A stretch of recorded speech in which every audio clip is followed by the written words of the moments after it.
వానల అనంతరం అంటే మన వాళ్ళు నా ఇల్లు ఉండే చూసినావా దాన్ని మొత్తం గాలాలు అయితే పడుతున్నారు ఈ పచ్చని పైర్ల మధ్య వాతావరణంలో.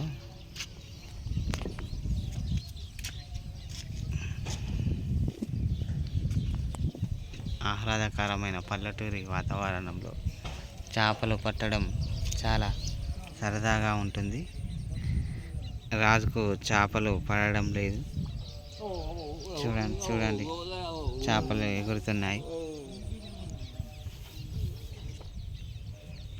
ఇదంతా మా ఊరి పెద్ద చెరువు. గడ ఊకొని గీడ వేసేవరా మొన్న మా పురాణాల కాండి పడ్డాయి రా 3 కిలోలు 2 కిలోలు నీకు పడ్డాయిగా ఆడ వేయకో అంత మురుగు గీడేసేదా. ఇదేనా పల్లెటూరు.